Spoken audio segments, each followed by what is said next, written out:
42वां सती खंड का श्रुति फल आदि। ब्राह्मण जी बोले, स्तुतियों को सुनकर शंकर जी प्रसन्न हो गए और उन्होंने सबकी ओर कृपा पूर्ण दृष्टि से देखकर दक्ष से कहा, हे प्रजापति दक्ष, सुनो, यद्यपि मैं स्वतंत्र ईश्वर हूँ तथा पति भक्तों के वश में हूँ, चारों भक्तों में ज्ञानी सबसे श्रेष्ठ है और ज्ञानी मेरे ही स्वरूप हैं और उसके अधिक प्रिय मुझे कोई नहीं है। वह कर्मपरायण मनुष्य मूर्ख है जो वेद, यज्ञ, दान और तप आदि से मुझसे जाना जाता है। इसी प्रकार तू केवल कर्म के द्वारा ही संसार सागर से तरना चाहता था। तेरा ये कर्म मुझे अच्छा ना लगा और मैंने तेरे यज्ञ का विध्वंस करा दिया। हे दक्ष, अब तू मुझे परमेश्वर मानकर बुद्धिपूर्वक ज्ञान प्रयाण हो, सावधानी से कर्म कर।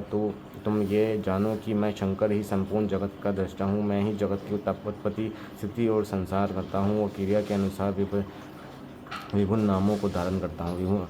विष्णु भक्त का अर्थ ये नहीं है कि वह मेरी निंदा करे। मेरा भी भक्त विष्णु की निंदा नहीं कर सकता। यदि ऐसा करेगा तो हम दोनों के शाप से उसे तत्व की प्राप्ति नहीं हो सकती। इस प्रकार शंकर जी के सुखकारक वचनों से वहाँ स्थित देवता मुनि सभी प्रसन्न हो गए। दक्ष बड़े प्रेम से शिव जी की भक्ति करने लगा। समस्त देवता कुटुंब सहित शंकर भगवान को परमेश्वर मानने लगे।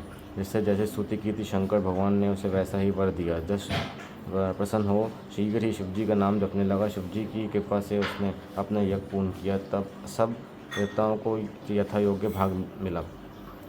शिवजी को भी उनका भाग दिया गया। ब्राह्मणों को भी बहुत सा दान दिया गया। दक्ष ने विधिपूर्वक शिवजों द्वारा यज्ञ के बड़े कार्यों को समाप्त करवाया। ब्राह्मण शंकर जी की कृपा से यज्ञ पूर्ण हुआ। सब देवताओं ऋषि आदि भगवान शंकर के यश गाते अपने धाम को गए।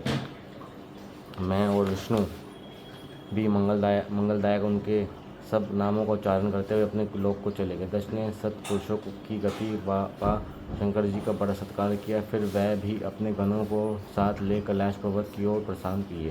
कैलाश पहुँचे शिवजी ने अपनी प्रिय पार्वती का स्मरण करते हुए उनकी संपूर्ण कथा अपने गणों से कह सुनाई। फिर उसी प्रकार वह सती चरित्र कहकर समय बिताने लगे, सांसारिकता का अनुकरण करने लगे।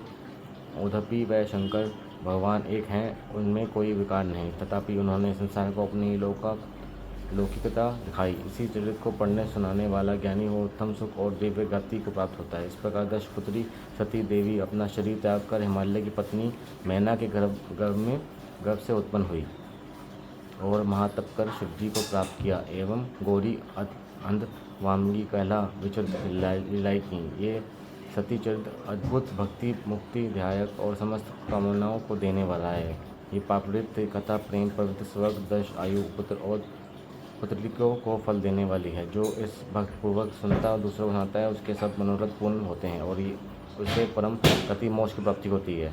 अतिश्री परम राम पंडित्य द्वारा भाषणित श्री रामायण पुराण रुद्र महित का दूसरी सती खंड समाप्त।